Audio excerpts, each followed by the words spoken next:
Hello and welcome, glorious Ashes of Creation community. We hope that you are having a wonderful month. Of course, this is our May development update. It has been a wild month for us. I feel like I say that every single Yes. time, but it's just We like do say it. We say it every time, and then we also say after we say it every time that we say it every time. the wild thing to me is that we're almost halfway through the year, which is nuts. Yeah, that Um, actually is crazy. I'm sure everyone else is feeling that way as well. Almost everyone I talk to feels that way. But of course, with me as always is Stephen Sharif, our creative director, and I am Margaret Crone, your director of communications.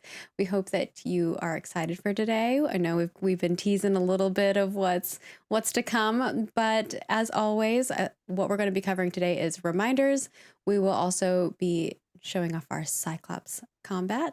We also have a guest star, the kitty cat in Oh the yes, back. this is Who's that? George. George. George is He's literally floating on a cloud. he's lounging. I know I got cloud vibes over here. I have Lucy on this side. She's Aw, she's Lucy. Lucy. They've This been is over to our house a few times for the yes. live streams. She's purring. Yeah. Aw. I'm trying to get her to not stand in my monitor way because she keeps doing that.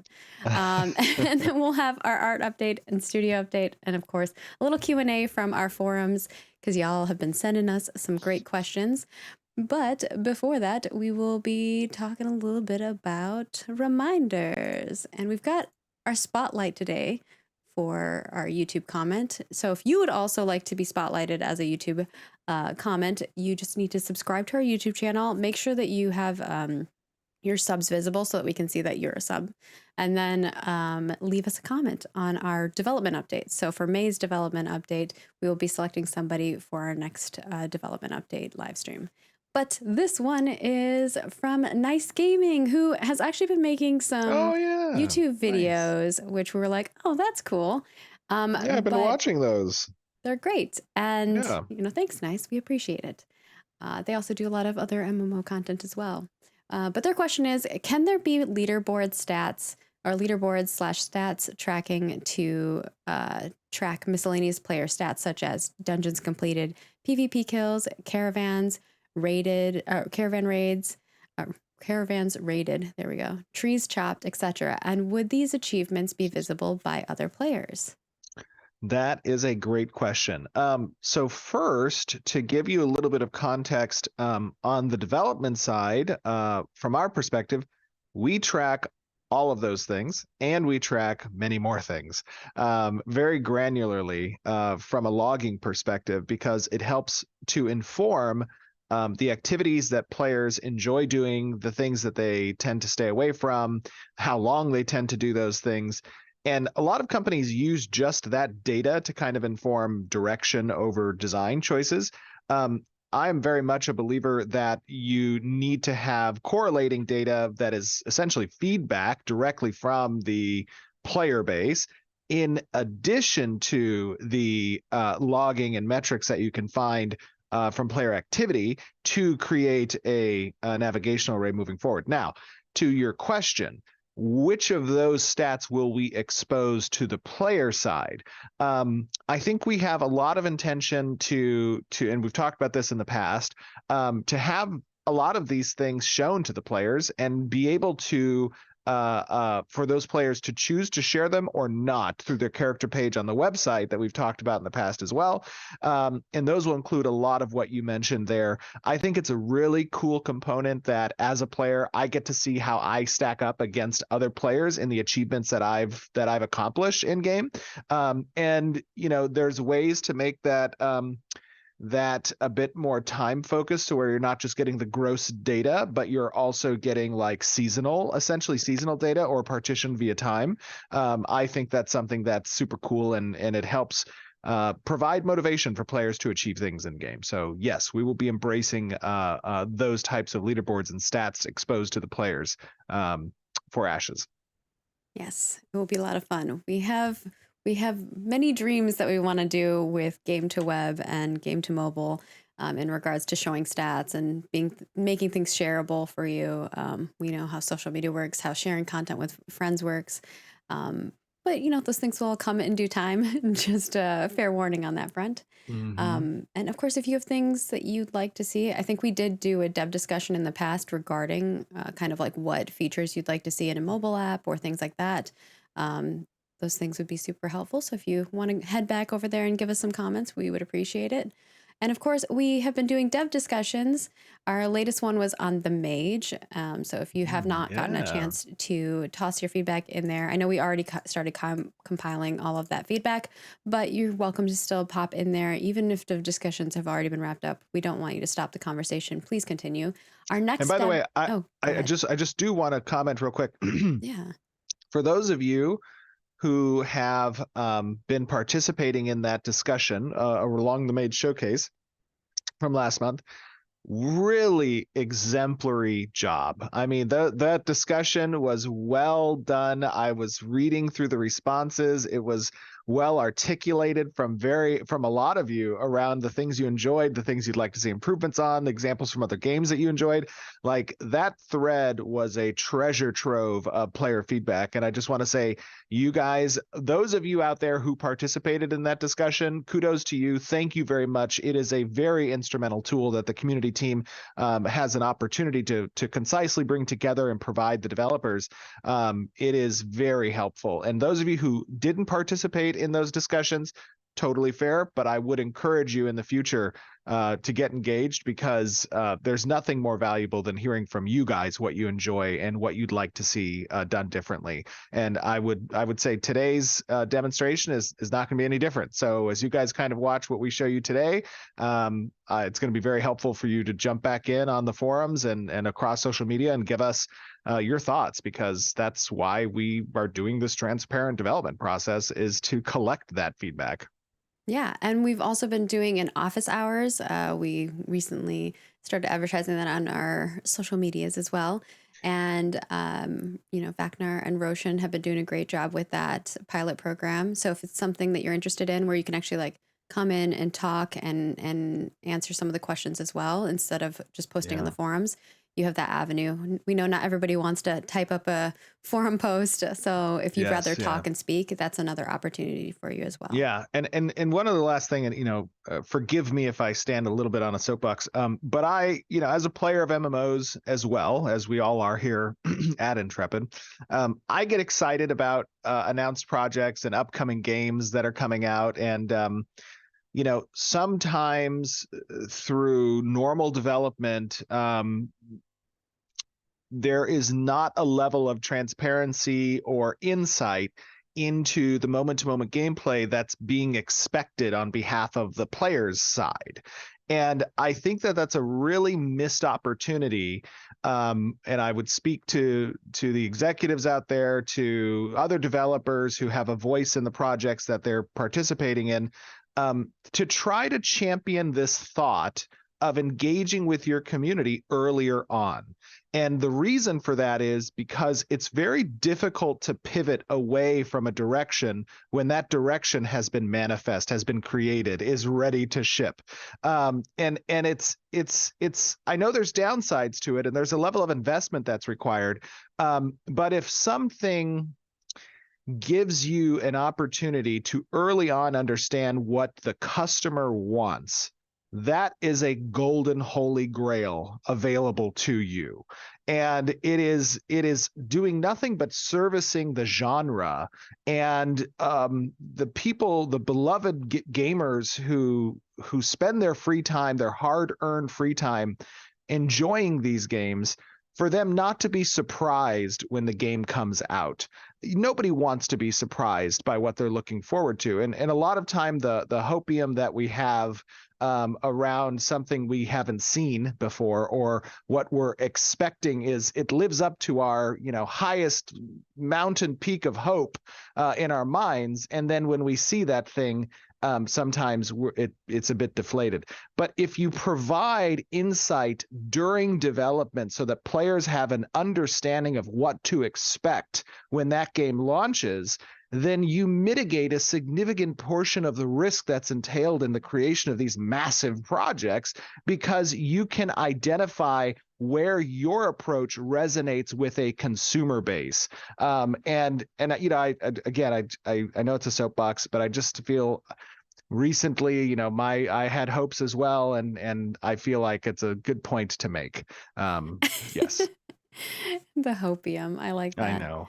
Um, yeah, I mean, and this is one of the things that I have loved about working at Intrepid and working for you and you specifically, Stephen, is that I've worked at a lot of companies where community is not respected. And what a community team does and the feedback that they can relay, and the social media team, what their feedback can provide to the development team, Hmm. if developers don't take that, I mean, you don't have to take you don't have to take it word for word. Like, just because people Yeah, think something is overpowered doesn't mean you have to take action and make it make right. it underpowered, right? It's kind of Yeah, thinking about that feedback and reflecting on it and making better decisions about what you're yeah, doing moving forward. Not necessarily saying absolutely. you have to do exactly what the players want. It's No, taking no, and no, no. analyzing and assessing that feedback. Yeah, and Um, and I see in chat some people are saying, "Oh, shots fired." They're mentioning some of the other games. I It is not yeah. in any way, shape, or form my intent to shoot shots, if that's what the proper phrase is. My desire is to help the genre and the executives that make these decisions, because a lot of times we think, oh, it's the developers. Well, it's not really the developers. It's the executives, or the executives that kind of make these decisions. And for they're constrained, they have fiduciary responsibilities to shareholders, they have projects, and they need to keep track of like the or the KPIs proprietary that they have to information and meet and things like designs and the that. Yeah. KPIs, all those things. Understandable. But if one thing can be demonstrated through Ashes of Creation's development process, it's that we have garnered a large community of interested and resonated gamers who want to play this game, and we have a very clear picture of where that interest lies. We know who doesn't want to play it. We know the negative feedback we receive. We try to act on that negative feedback, right?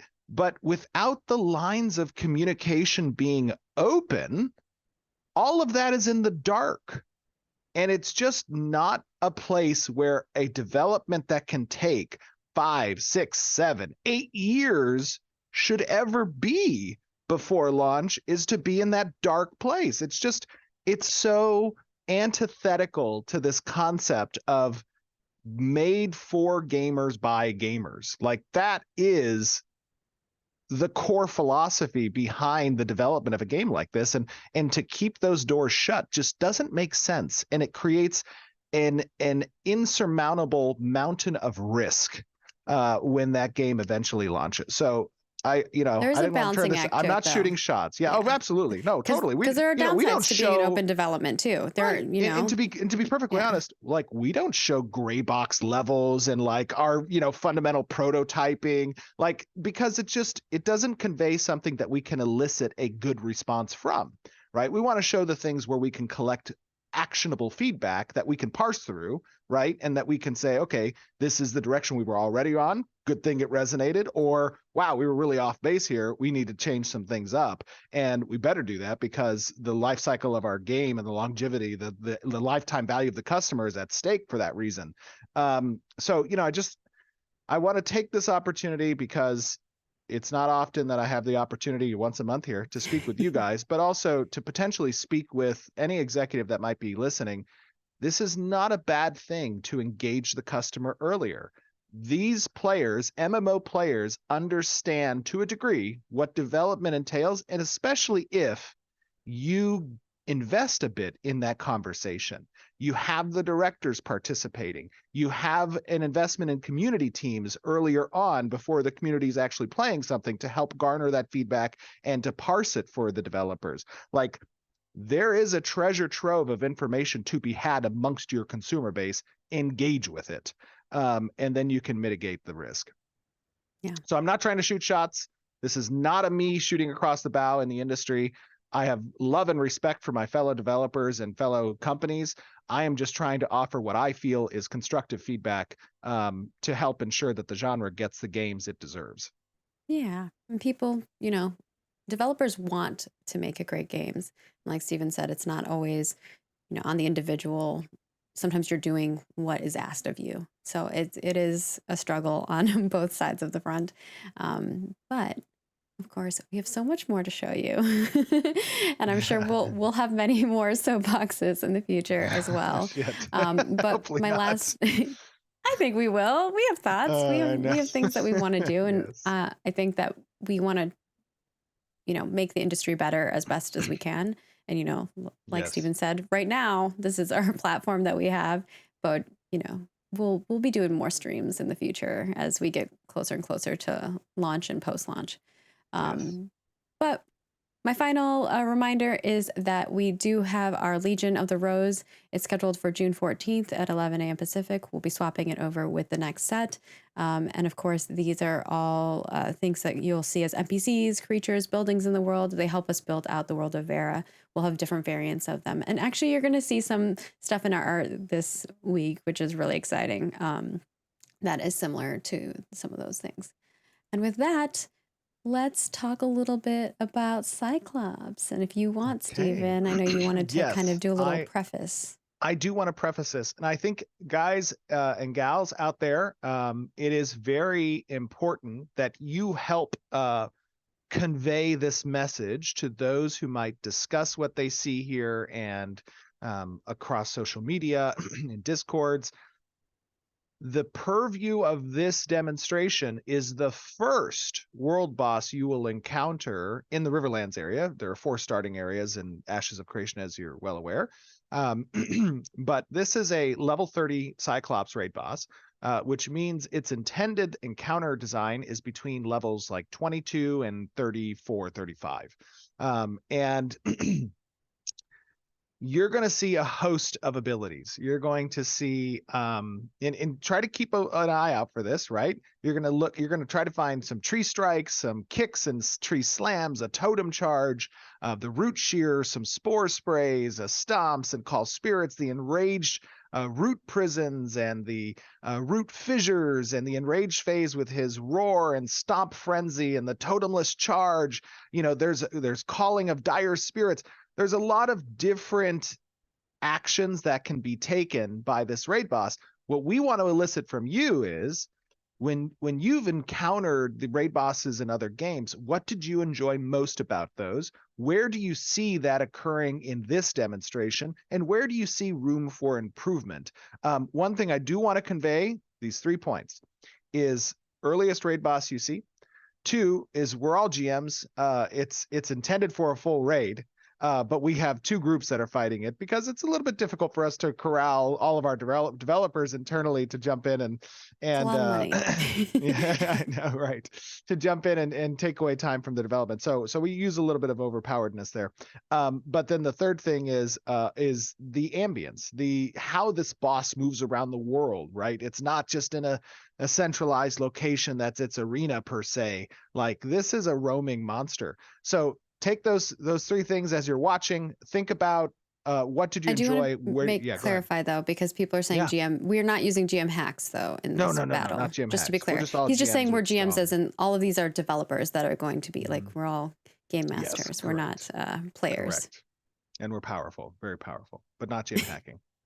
No, we just know all the mechanics. So exactly. We know what we're coming up against. Yeah, exactly. So we had a lot of fun. I think you guys are going to enjoy it, and we'll be on after to chat with you about it. All right. See you in 20 minutes.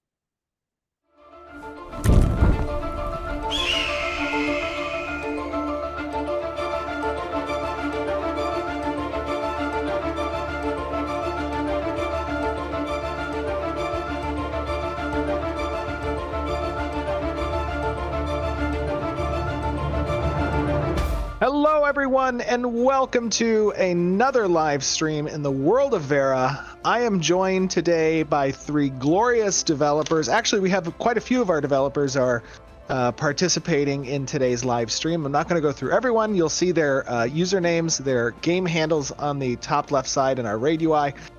But I have three amazing developers who are joining us today that have all taken part in helping to design the Cyclops and the combat that goes around it. I know you guys in the community have been very excited to kind of see today's demonstration.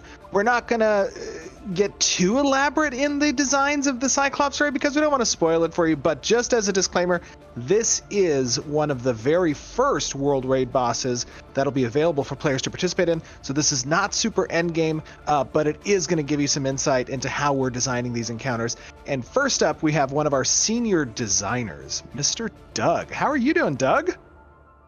Good evening. I'm doing pretty well. I'm excited to show this off. We've been working on it for a while, and so Yeah. I'm super excited for you guys to show it off too. I know you guys have been hard at work on this one and a lot of other creatures. And this is your first time joining us on the stream, isn't that right? that is correct. I have not streamed before. Super exciting. We have a stream virgin with us. Very cool. We also have with us one of our glorious senior technical designers, Mr. Jason. How you doing, Jason? Hey, how's it going? And you are the, this one's your baby, right? This Cyclops was kind of your design. Yeah, been plucking away at him for a while. I remember the first time we chatted about this guy. You had such a great kind of premise for his backstory and the design elements of it. I thought it was super cool. I love the detaching tree, which our viewers are going to see in a little bit. So I'm super excited that you have an opportunity to kind of talk with the community about this and get their take on some of these designs. And then we have one of our regularly occurring senior designers on the combat side, Mr. Trad. How you doing, Trad? Doing great. Good to be back as always. Yes, welcome. So we find ourselves here in the Riverlands, and it appears to be a winter time. It's beautiful. Actually, I really like it. So one of the first things I would love to chat with you guys about is kind of how you set up this particular raid boss, the Cyclops, in the Riverlands. Talk to me a little bit about his pathing. Like, where does he live in the world? What's his backstory? Just tell me things about him. Yeah, I think you could take this one, Jason. Oh, so yeah, like the Cyclops, his name is Tumak, and a long time ago, he, is from the land of Sujoma, and that's where like all the Cyclopses are from. He decided it would be a good idea to try to align himself with the ancients that invaded Vera. And he took some of his followers to follow in his footsteps, and that didn't work out so well for him. He's the last remaining Cyclops of his his people he took to try and join the ancients, and the rest of his people kind of exiled him for that, and they didn't want him back. So he's kind of all on his own, and has kind of paid for some of those mistakes of misaligning himself. And Okay, so he's got a little bit of a backstory, some pain in there, maybe some betrayal, and I guess he kind of turned against his fellow citizens of Vera. Where are you guys at, by the way? I know we have a couple parties that are hanging back at the camp. Oh, there you guys are. Why don't you come join me over here? I wanna talk a little about, kind of his pathing, and I noticed that there are also some like winter spiders over here or something. What is going on over here? Yeah, so there are some giant spiders over here, and one thing that we'd like to demonstrate today is that, not every enemy in Vera is going to just behave like they're simple, aggro immediately and beeline for you. The giant spider might not necessarily want to engage these scary looking adventurers. So he's going to stand off and, hope that you, back away. And that is so creepy.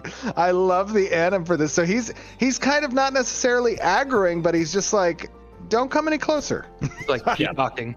Back off. Get away from me. Yeah, he is kind of peacocking. I'm set to invulnerable because I want us to be able to kind of walk with the Cyclops as we see him start to path here. Wild animals just, not every single wild animal is going to immediately beeline for you. And so that's the kind of behavior we want to capture, some more ambient behaviors you might not expect to see in an MMO. Maybe some creatures hunting each other, these kinds of, more believable behaviors from wild animals. That's super cool. Ooh, yeah, I like them. That's awesome. It adds an element of immersion, I feel like. So but if you do stay within their range or get too close to them, then they might defend themselves. So that's super cool. So talk to me a little bit about the Cyclops and its path and how you guys kind of determine where this guy's going to roam and why it's an important aspect that the boss is kind of roaming through the woods, or through the world. Yeah, Oh, so we work with the world team to decide what that path is going to be, and we want to make sure that that there's something of interest. In Vera, no matter where you go, no Put matter yourself invulnerable just in case. I'm sorry. Go ahead. You're good. Yeah, no matter where you look, no matter what path you go down, that there's always a chance you're going to see something you didn't expect or you didn't see before. So. Oh, I love this guy. He's so massive, and I like how he kind of walks through the trees, triggering their destruction. Oh, that's so cool that he interacts with the environment like that. Yeah, definitely going to help you to listen. You can just listen in the woods, and if he's patrolling around, you're going to hear him. Oh my gosh, this guy's huge. Now, oh, sorry, my bad. I thought for a second there he was going to aggro me. But just so you guys are aware in the stream, I've set myself to invulnerable so that we can kind of just walk near him and see his massive nature. And Doug, Jason, talk to me a little bit about the inspiration for this guy as a character model. Like, what were you guys, working with the character teams to kind of? I notice he has this massive tree. Talk to me a little bit about that element. Yeah, I think that was actually a little bit improvised in the design based on what the character came back with, Jason, if you want to talk about that. Yeah, when the character artists were making this, they had this cool idea of just having this giant tree weapon that a Cyclops would hold. And we took that idea and just kind of embraced it, make it part of his character and the embellishments that he wears, and using that to kind of inform what type of encounter that he might be. So we ended up making the tree like a pretty core part of it, and it informs some of his combat abilities and phase transitions even in the fight. Yeah, I mean, it's a collaborative process. Sometimes it's design asking for something specific from art, and sometimes art is what informs the design. So. Oh, he looks great. The character did a great job with this. Do you know who's the character artist that worked on this? Was it Keith? I think it might have been Keith. That's either Keith or could have been Jency or somebody. Yeah, they did a great job either way. I mean, it looks looks phenomenal. I know we have a couple of parties that are going to assist us with this particular fight. Talk to me a little bit about this encounter as a raid boss. What is the expectation from the actual raid size that you guys are anticipating for the design? I think that's gonna vary depending on the level of the raid, obviously, and then sort of how geared they are. But we're kind of aiming for somewhere between 16 and 32, probably depending again on level and equipment. Very cool. So this guy's a really early kind of world boss, and we want to introduce players early to the idea of these raids. And by the way, as we're kind of chatting about this, those of you who are going to be helping us defeat this guy with our two parties, if you want to start heading over to the arena, we are waiting here for you. I will set myself off of the GM invulnerability here. Let me see. There we go. Hopefully I don't aggro him.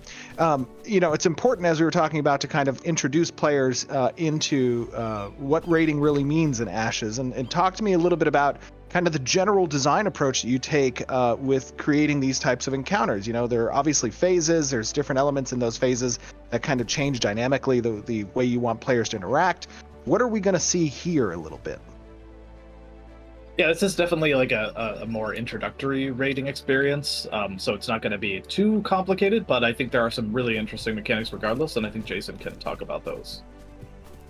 Yeah, so when I first started designing this guy, we had Trad and the other guys on the archetype team looking at forming the classes that people have been seeing over the live stream, and really before those kind of come to fruition, and knowing what the full abilities are and everything, I started the design with the core trinity in mind. So the roles are very obvious. Tanks will tank, healers will heal, and DPS will try to take down the targets that they need to. And starting from there, I try to keep that in mind, not to overcomplicate it, so that they always have that like individual trinity idea amongst the different mechanics. Yeah, so we got some classic staples in here. We've got, ads that off tanks are going to have to peel off, and crowd control that's going to need to be applied to those ads. We've got priority targets that are going to pop up that need to be killed. We've got, damage that's going to be unavoidable, so that, even with an expert group that can dodge all of his avoidable attacks, the healers are still going to have work to do to keep everyone alive. Very cool. Very cool. Love it. You guys will notice, obviously, on the stream that there have been some updates to a little bit of the nameplates that Colby and the UI team have implemented, as well as some of the targeting plates as well. But who do we have as our tank today? That would be me. Doug will be tanking. Doug will be tanking. All right. Very cool. And then we also have, I'll be playing as a mage, but I will be trying to capture some good shots of the encounter to a degree. Trad, what are you playing? I am a mage as well, just like you. Oh, okay, very cool. And then how about you, Jason? I'm playing the cleric. Nice. Well, Doug, I don't want to stand in the way of your greatness, so please, by all means, sir, you may commence when ready. All right, Leroy Jenkins. Leroy, let's do this! We got Try it. not to let me die, Jason. Yeah, no promises. Oh, he's an angry Tumok. Oh my god, that looks like it hurts. Yeah, if you don't block that, you get smushed. Oh, I love his animation. So talk to me a little bit about some of these attacks. What do you got going on here, Jason and Doug? So yeah, his first phase here, he has a lot of physical attacks, but he also employs a lot of attacks using his tree, like we see there with the roots hitting us. And right now, you can see he's pulling some fungus out of the tree and using that to heal himself. He has a tank spike attack where he smashes the tree into the tank that Doug was blocking earlier. And generally does a lot of like AoE splash damage that other melee will want to avoid and not stand together. Yeah, he's not a particularly complex raid boss, but he's a great example of sort of what we want to do with large creatures in Ashes. Having them interact with the environment, having that camera shake, those knockdowns that make it feel like he is here and he is crushing you.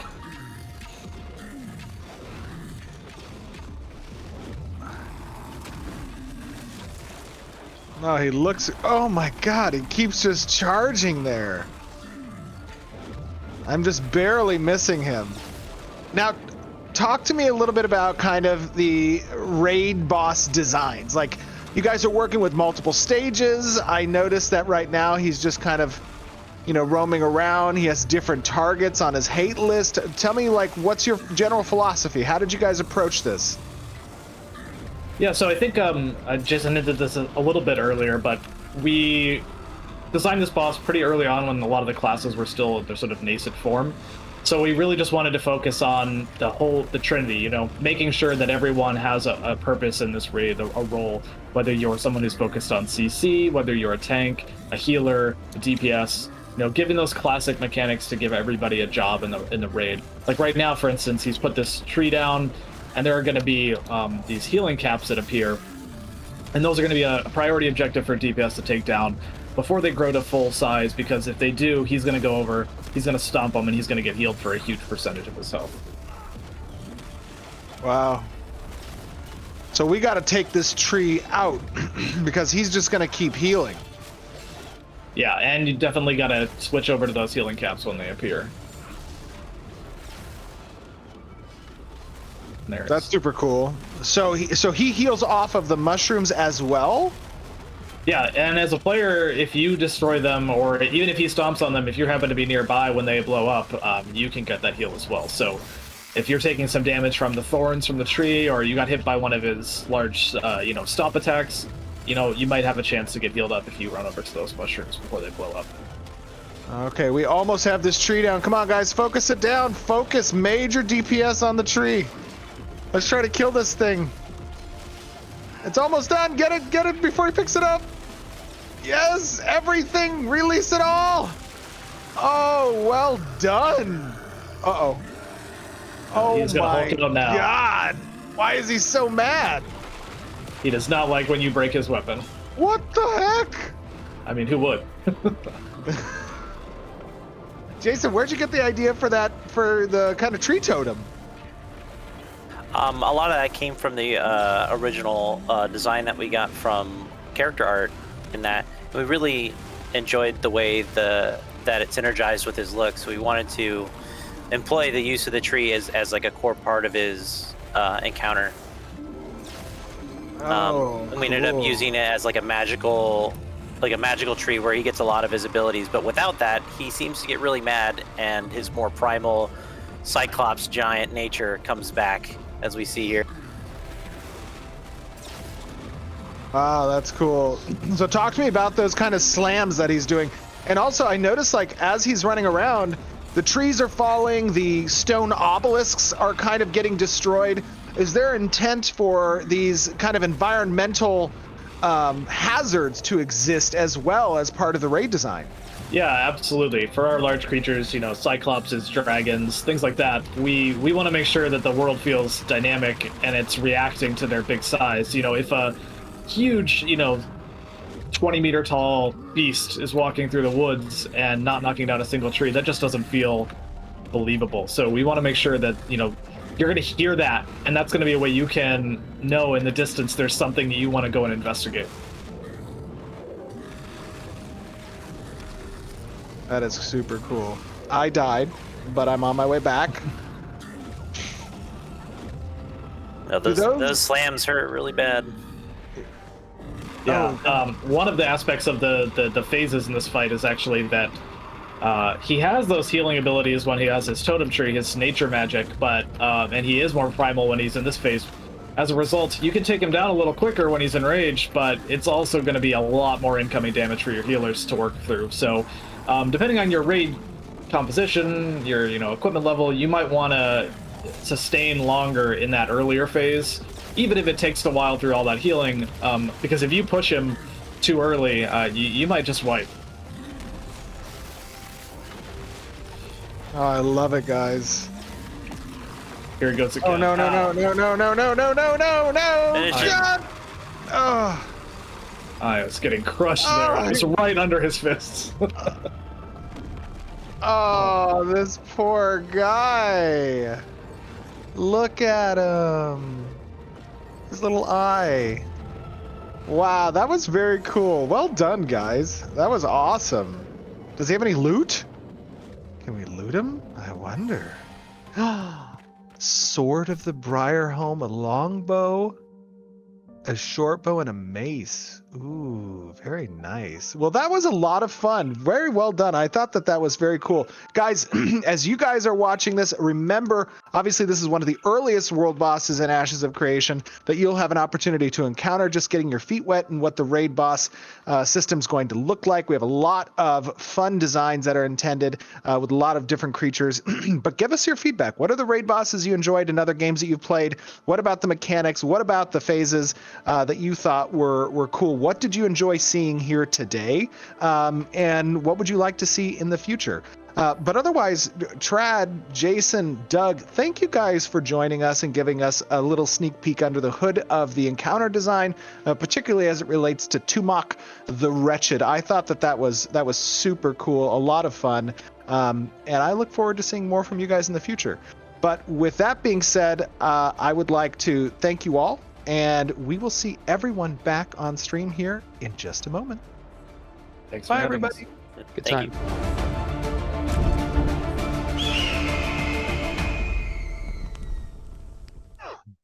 Welcome back. We hope that you all enjoyed it. It seemed like you did. I wanted to clarify a few things because I know that there were some comments in regards to a couple things. And then there were quite a few questions. So Stephen will answer some of those as well.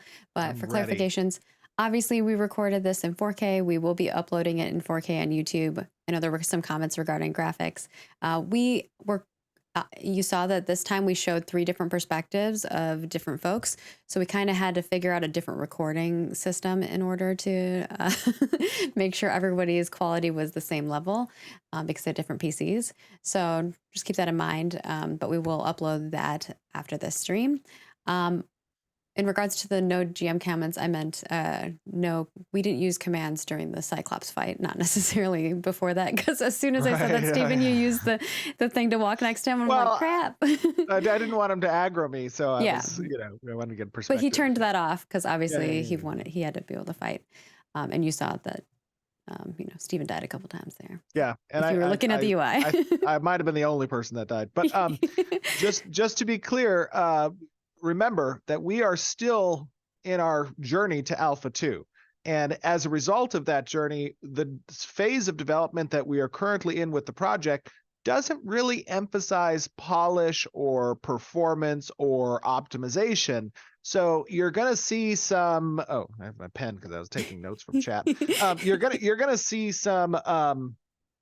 You're going to see some room for improvement there, right? Also, I'm running this, on a 4K monitor and 4K stream, and I'm streaming at the same time, or excuse me, recording at the same time. So, some of the FPS is going to get improved. It'll be much better. But, yeah, let's get to some of the questions that you guys had in chat about the boss. Yeah. Oh, and also, I know we had mentioned that we were talking about whether Keith had designed the model, and Keith did design the model. So just wanted to clarify on that front.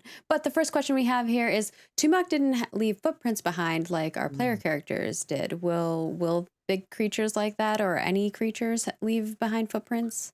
Yeah, so general overpopulation mobs will not leave footprints. However, the larger monsters like this and raid bosses and dungeon bosses, they will have footprints. They were just not enabled for him in this showcase yet.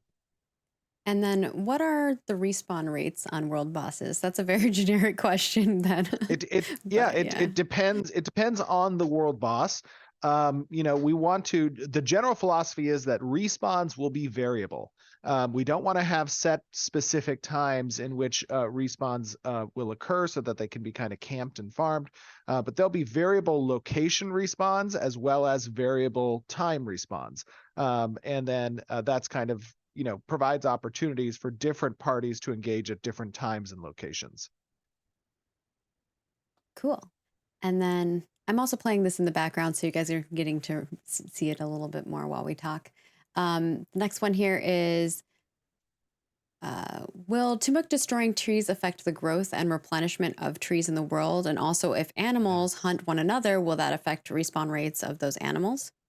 Astute observation, whoever asked that question. Yes, the answer is yes.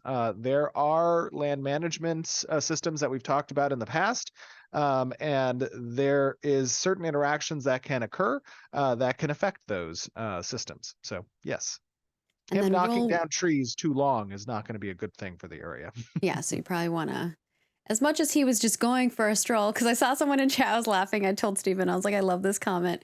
Someone in chat was like, of course he's mad and raging. He was just going for a walk, a little stroll, and you guys kill him. You're monsters. Hey, this guy is responsible for some pretty horrific things. So he's not just an innocent Cyclops out for a stroll. Let's be clear. He's siding with the baddies. Yeah. And the next one here is, will ground shake for large bosses be something that we'll see in the future? Can you turn off the screen shake? Yeah, there is something to be had there about those types of screen shake effects. We want them to be present when we're emphasizing certain things, but we don't want them to be a nuisance or annoying or too plentiful. And having screen shake apply to every step would probably be too abundant. Will players have control over those on-screen type effects? Yeah, I think so. I think that's something we want to provision as a customizable option for players to be able to turn off, because it can be somewhat nauseating for certain groups of people and a distraction from what's happening in the world. And then, will world bosses become different or higher level as in node levels? How will these world bosses scale when it comes to player levels? Is it based on players or the zone? Players or the zone. Yeah. So the question was, sorry, I missed the first part. Yeah. Will world bosses become different or higher level as nodes level? Is the first part of that. Yes. Okay. So world bosses are pretty defined in their challenge rating. and we don't have an approach that is scaling for content, right? We feel that that kind of cheapens the content when you apply a scaling mechanic, so that this content is constantly relevant. There are ways that the world responds and changes to the node's development. Those are prescribed, those are curated, those are meaningful, and we want them to be experienced by the players, but not all content is going to be scalable like we've seen in some modern MMOs. And then the other part of that, yeah, I guess was, will world bosses scale when it comes to player levels? And is it based on players or the zone itself leveling? They will not scale based on player level. No. So this is a level 30 boss, and he will be relevant for a 9-level spread up or down from that level 30 position. Okay. And then people are wondering, will bosses or the Cyclops actually get voice lines or things of that sort? Yeah, certain bosses will have audio cues. That might be in the form of language. It might be in the form of indistinguishable sounds. But yes, bosses and some even creatures will have audio cues to use. And then I do see some folks asking in chat regarding about, if this is an open world boss, then that means Correct. other players could attack me and my homies, and also attack the monster that I'm attacking, and how we plan to address that situation in regards to maybe Yes. large guilds coming in and, Sure. murdering people Sure. and stealing their boss. Yeah, absolutely. So we've talked about this in the past. Content in Ashes of Creation is divided into open world content and instanced content. The ratio of content division there is about 80-20, 80 being open world, 20 being instance. That remains true. When we talk about the ability for competition to exist around limited resources or scarcity, world bosses fall into that category of scarcity and or limited resources. They are essentially a resource that you can defeat in order to acquire things you need for your character progression. And as a result of that, it is healthy to encounter potential friction and or competition with other groups of players who are interested in acquiring that scarce resource. And we don't want to address that situation. That is the element of the game design that is risk versus reward. You're taking the risk in encountering this open world content, and your reward for successfully doing so are the resources you can acquire by that effort. Now, there are mechanisms, there are tools, there are systems that allow for you to establish reputations with these other groups of players, to pursue them outside of this encounter, to hinder them in such a way where they might think twice whether or not they want to engage with your group.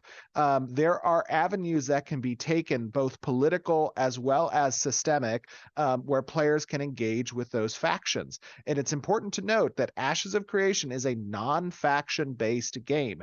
What that means is you're not told who your enemy and your friend is. You are not restricted with the players that you can participate in content with. Instead, that choice is left to you, the players. And that is an element of the sandbox environment that we're trying to create with Ashes of Creation. All right. And then the next question here is less about the Cyclops boss. And people were noticing that folks were carrying around these blue orby type of things, and they were wondering what those are. Oh, I believe, yeah, good call. I think that's the first time we've actually shown those. Yeah. So those are sigils. Oh, I'm sorry, not sigils.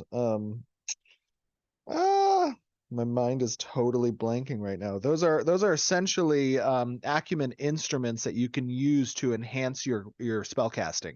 They replace a shield offhand item that players can. Somebody in Slack, if you can remember the name of those things, shoot it over to me real quick in a DM.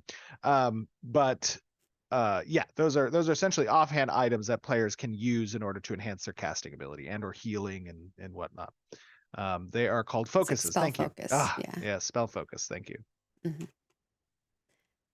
And that is we're gonna have many And by the other way, things. Oh, go ahead. real quick, the Yeah. spell focuses can take many different forms. You saw an orb there. The spell be a focus book. could be a book. It could be a shrunken head. It could be, something kind of really interesting. But it's a way for non-shield users or non-sigil users to incorporate an element into their offhand if they want to be a one-handed weapon user. Cool. And of course, we could be here all day if we answered questions forever, but we do have some other things to show you all, and we do have some other questions to get to from the forums. But as always, we would love your feedback. We will have a Cyclops combat preview / live stream feedback thread that's going to be over on our forums. Please definitely go check it out and give us some thoughts. As Steven said, this helps us ensure that we're moving forward in the right direction. So please give us some of your thoughts. And I know sometimes it can be hard because you're like just watching something versus experiencing it. But when you get into Alpha 2, you'll be able to experience it and give us that side of the feedback as well. So we'll get both ends of it, but at least we can address some of your concerns just from visually seeing it as well. And with that, unless you have anything else, Steven, I'm going to head on over to our character goodies. No, I don't think so. Thinking hard. Yeah. All right. Moving on. As you've maybe noticed, we've been doing some profession goodness. You've been seeing some trees and lumberjacking, and we're working towards some good old fishing. There are a lot of fish that have been being created. Some of them are very strange looking, as I'm sure y'all will see here. But Chris, Jan, Jincy, and Priscilla and Keith have been making a ton of them.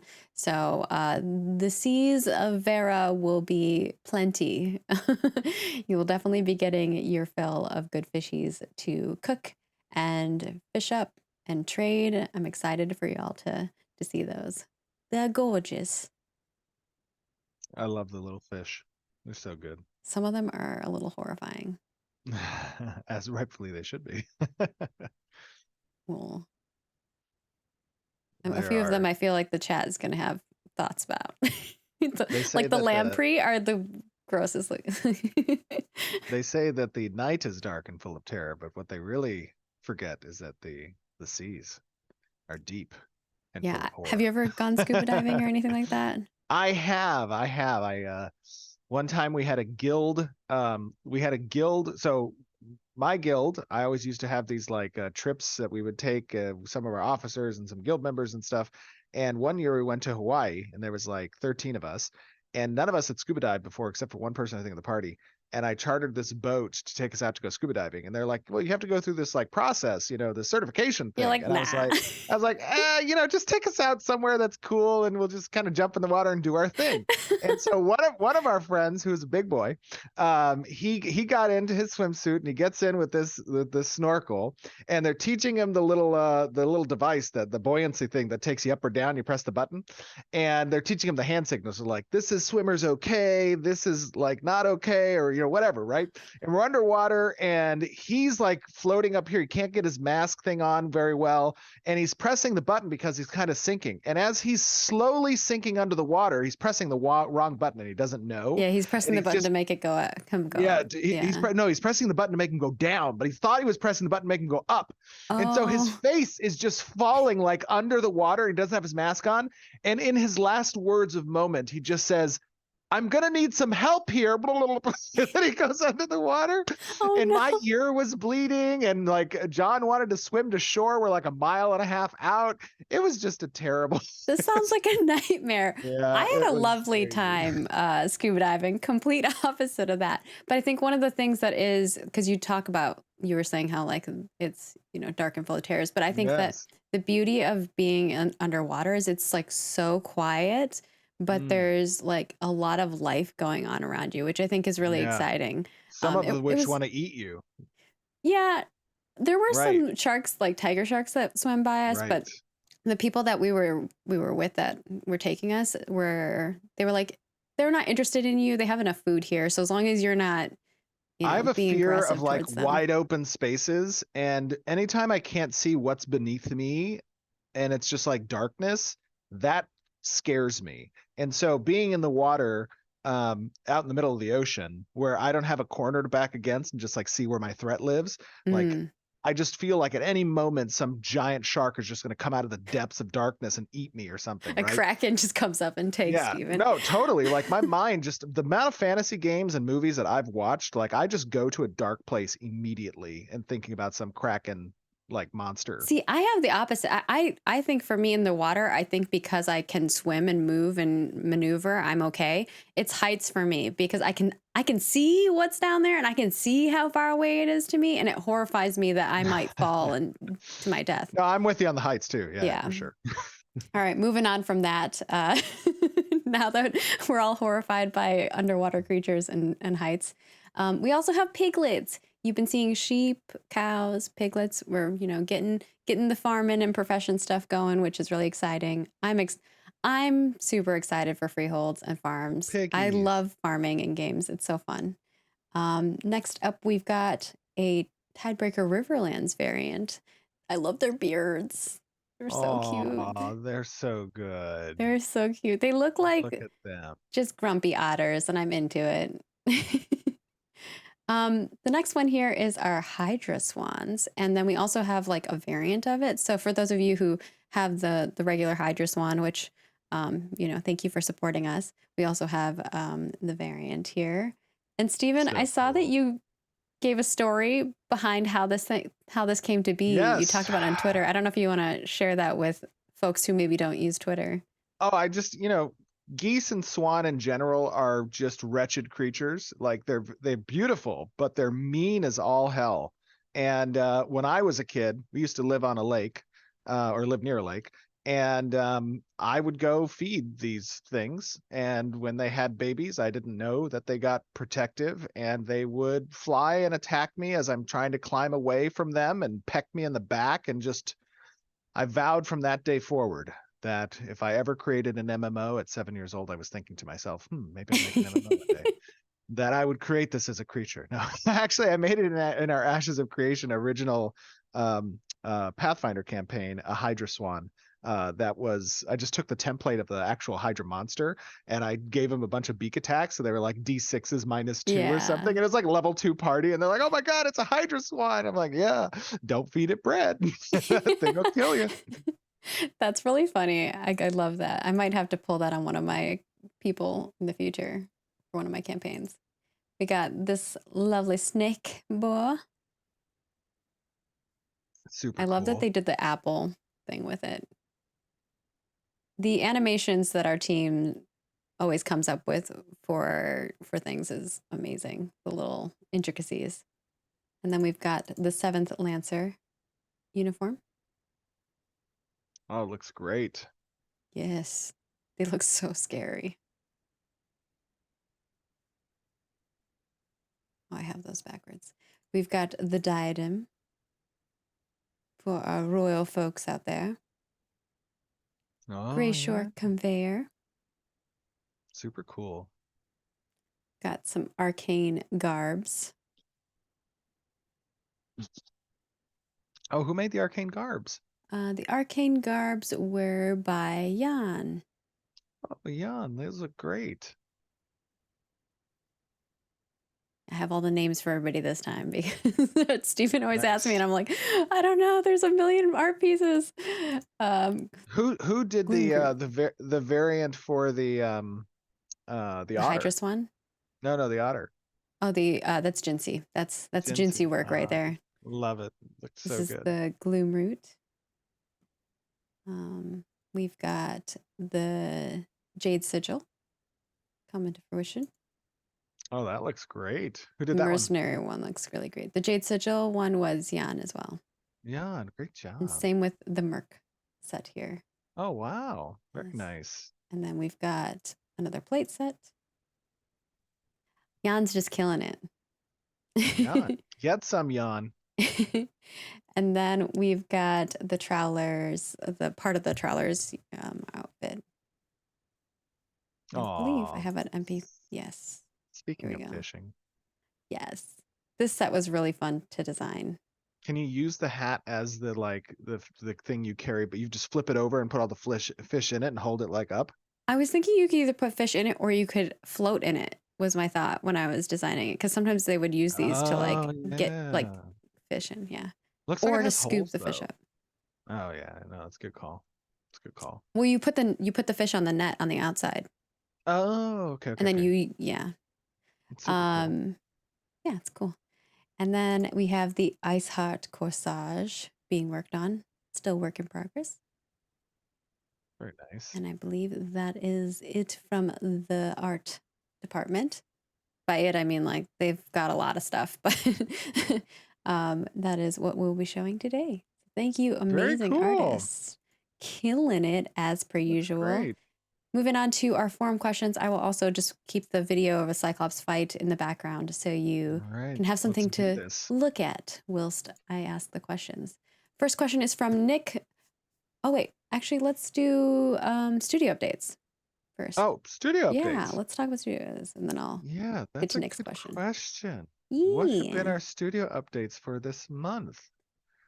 Well, I think our general studio update has been that we're continuing to hire. Lots. We hired a Um, lot within like even the last month. I know, yeah, I think we've hired 20, like 7 people this year so far. Yeah. Great talent added to the team. Amazing individuals. Thank you guys for your help out there and spreading the word for the project and supporting us, because that obviously helps talent get attracted to working on this awesome game. We have so many people where we have to expand. We're getting another Correct. floor. We have another floor incoming, another 30 some odd thousand square feet. It'll be nice. We got some construction that'll be starting here in the next month or so. That's going to be an interesting juggling act. But yeah, I don't know. Help me. Is there anything that I'm missing in the month of studio updates? I think I we don't know. It's covered just it. been heads down. Yeah, It's it's just been been hiring a lot. It's been everybody working really hard towards our milestones. I know we talk about these, and you guys don't have context of like the timelines for them, but we have sprints, and then we have a certain amount of sprints within a milestone, and so like these are ways for us to track in order to see how far we're coming along. And we have like a big milestone coming up, end of July Yes. or end of June, End of early June, yeah. July. So, people are just powering through this last sprint, working really hard and getting prepared for it. So, we're working hard to make sure that you guys get Alpha 2. That's obviously our next milestone. That's going to be external for you guys to be able to play test and experience. And, there will be some pre-tests before Alpha 2 that PI and, other folks will be able to enjoy and test out with us. Probably more NDA'd, and then we'll get into more of the testing that's expansive, that everyone gets to see and check out. Steven over Sorry. there. I noticed someone said something about a mug, and I The mug picked looks up the so mug. small back there. When Steven put it down, I was like, it looks so tiny. And then he picks it up Little and it's baby like, mug. It's a baby mug. yeah, I'm really excited for merch. I know that people have been asking about it. I think it's a balancing act of some folks want it. Some folks are like, why are you selling merch? But we're working towards it, Oh, homies. yes, we are working Yeah. towards that. And in addition, I will give a brief kind of statement that in the near future, over the coming, I would say, few months, we will be discontinuing our pre-order packages. We'll be making that announcement when it happens, but the number of participants that we have for Alpha 2 as it stands currently is significant. And until we are certain that we want to host additional players, at some point in the next 3 months, I would say probably, we will be discontinuing those packages, and we'll have updates if we want to offer different packages at some point in the future after the Alpha 2 testing succeeds. So look forward to that announcement. We'll give you ample time ahead of time so that if there are individuals who still want to participate, they'll have an opportunity to do so. But I did want to give that heads up. Right. And as Steven said, we will give heads up. We'll make in a news post about those things. We'll make you guys clear. We always do an FAQ for those types of things as well, usually. So we try to answer the questions in advance, or if questions come up, we update our FAQ to include that. So we will give more information as those things come online and come to fruition. But we have been hearing your feedback. There are things that Steven and I and Brian Langford, who you've seen on the channel before, and Jacob, who's our lead producer. I think I caught Margaret off guard. Then- We didn't intend to Yeah, make that you announcement. didn't tell me But that. I wanted that's to give enough. I wanted to give enough lead time. Just say. I think transparent that preemptively giving this is people what we're talking. expectations. Yes, exactly. Yeah, it's definitely something that we're working towards. And obviously, I've been bringing this to Steven's attention for a long time, of like folks' feedback in regards to it. Absolutely. But there are reasons why we do have the cosmetic packs.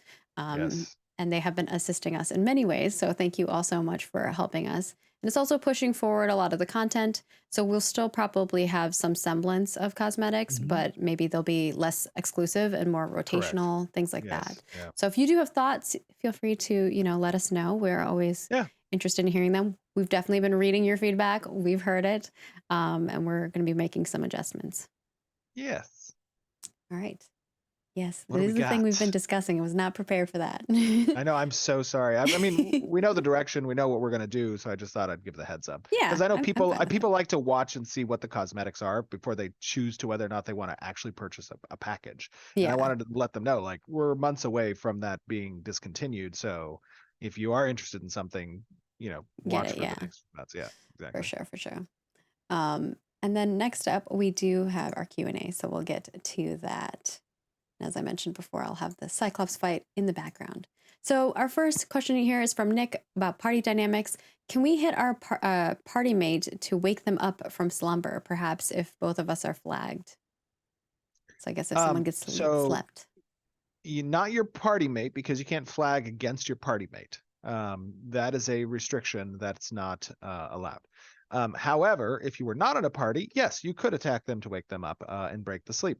In addition, there will also be spells that can be cast to break enchantments, and sleep is one of the enchantments that can be broken through the spell cast. So if you have a cleric in your party or a bard, they'll have an ability to kind of to remove the negative debuff.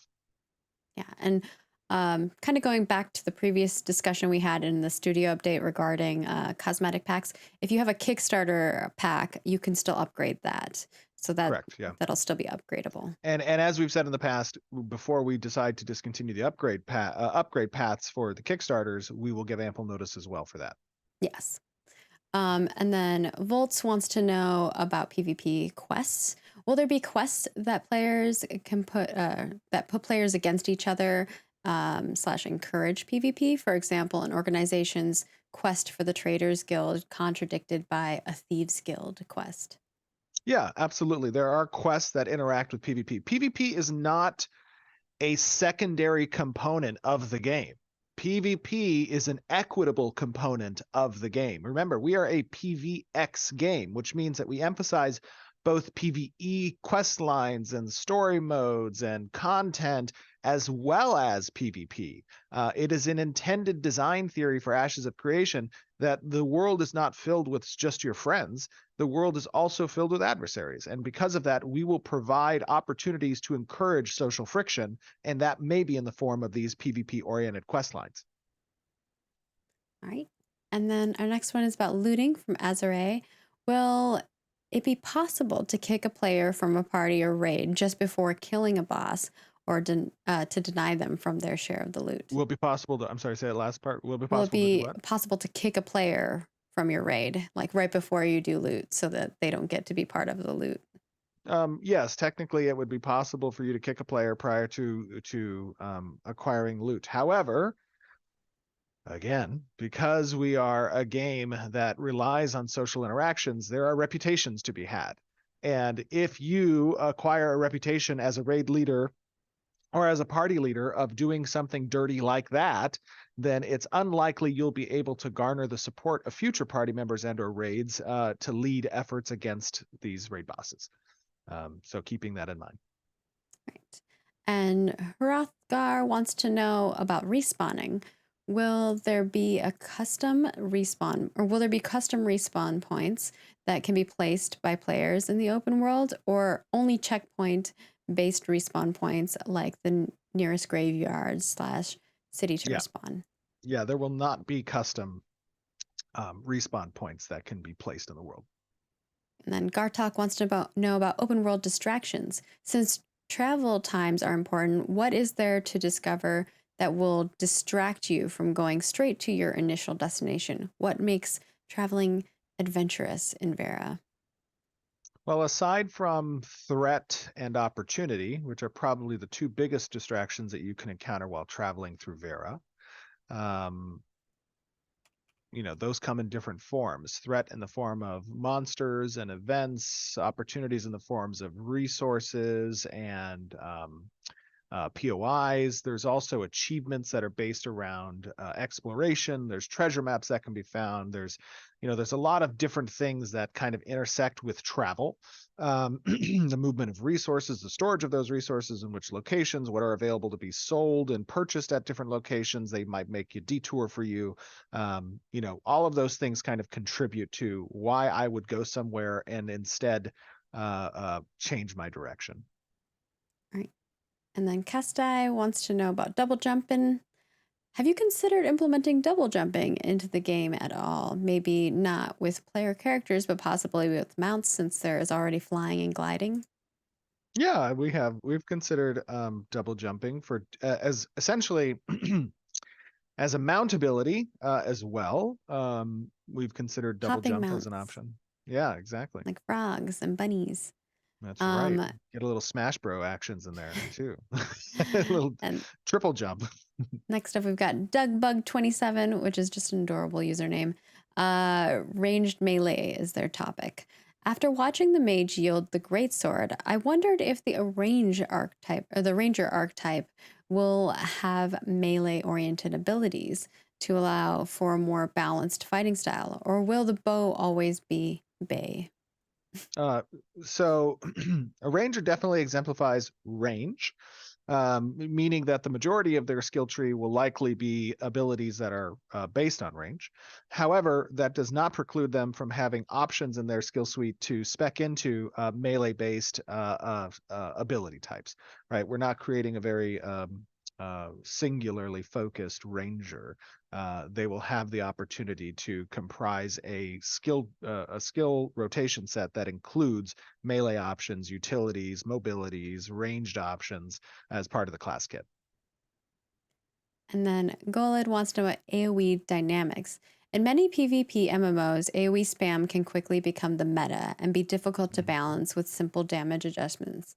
More recent MMOs solve this problem by not having the same layered AoE spell stack damage at all. What is Intrepid doing to combat AoE spam? We have a few ideas on how we want to approach AoEs. There's a vein of thought that is regarding diminishing returns, maximum number of targets. I'm not a huge fan of that. There is diminishing return as it applies to damage conveyed. There is just the fact that we're a collision-based game and there's a limited number of bodies that can be located in a particular choke point or in proximity. There's still things that we're testing especially as part of Alpha 2, that we'll likely be testing and wanted to get player feedback on as it relates to curbing the AoE approach of most raid comps. And a lot of different games have done a lot of different things to achieve that. We're going to be testing a lot of these different directions and finding which works best for Ashes. Right. And then Sunscript wants to know about dual wielding. If the dual wield system is flexible, will there be a reliable way to activate the weapon procs of the offhand weapon? If the dual wield specs are, say that one more time. Flexible. Will Mhm. there be a reliable way to activate the weapon procs of the offhand weapon? So dual wielded weapons, I believe, have a designated weapon skill tree that's based on the combination of dual wielded weapons. And so based on the type of dual wield weapons, will determine the available procs in the weapon skill tree. Will there be a way to reliably ensure that procs take effect? Is that the question? Because no, I would say that you can't reliably The create a percentage scenario. wise. Yeah. Yeah, exactly. You can't reliably create a scenario where the proc takes effect. Now, that's not to say that there aren't certain skills that you can use as part of a rotation that might create a scenario where you're ensured your next weapon attack will trigger a proc. There could be synergies there between the skill rotation and the weapon skill tree. But I would say no, by the very nature of what a proc is, they're not reliable. That's why they proc. That's why they fry. And Phantom MX wants to know about crafting. How close are we to seeing a showcase on crafting? We are pretty close. Yeah. Pretty close. I think you've been seeing kind of some of those things coming We to had it. fruition. Yeah. We had like what it was like 6 months ago. We did a the gatherables one, Mhm. but the crafting one is pretty close. So stay tuned. Yeah. We're plotting and planning. And with that, that's our last question for today. Oh my Yay. goodness, I that know. It's wasn't not. bad. Sometimes we have like 2-hour long streams. Margaret was like, "Don't make an hour-long video," and I was like, "Wait, what?" I'm always like, try to make it like 15 to 20 minutes. Here's your run of show. And then it it goes That's funny. chaos. But you guys enjoy it. You always enjoy watching them. Hopefully you've been enjoying the new format that we've been doing recently and liking that. We always take your feedback, so please send it our way. And we hope that you have enjoyed getting a little sneak peek at one of our boss fights. We want your feedback, so definitely head on over to forums.ashesofcreation.com and send us your feedback. We will also have a boss mechanic dev discussion coming up that will be not specific to Cyclops. So we would love to get your thoughts on that. Make sure that you read those prompts. You don't necessarily have to give feedback just on those prompts, but give us feedback on that so that we can report that to the development team. And of course, we want to extend a huge thank you to you all for coming here and watching us live, or if you're watching us on YouTube, we appreciate you. And of course, to the developers who joined us today, Trad, Jason, and Doug, we appreciate y'all joining us. And of course, Stephen, we know that your time is very, very valuable. So we hope that you all, are staying safe and healthy. And reminder that the VOD will be up on the 4K VOD will be up on our YouTube channel shortly, so stay tuned. And we'll also have the full development update over on our YouTube channel tomorrow. And if you leave a comment on the full development update and you're subscribed and you have it so that we can see that you're subscribed, you may get your comment spotlighted. So yeah, you could be spotlighted on the next stream. And of course, follow us on all of the social platforms, Twitter, Facebook, Instagram, Snapchat, whatever is your jam. We try to keep you guys up to date and share lots of goodies with you almost every day. So if you're interested in more ashes and barren goodness in your life, come check it out. And with that, we're going to wrap up for today. We hope that you have a great rest of May. It's the rest of this day. That's it. We're in June, you guys. It's madness. Gosh, no. And we'll see you for our June development update. Bye, everyone. Toodles.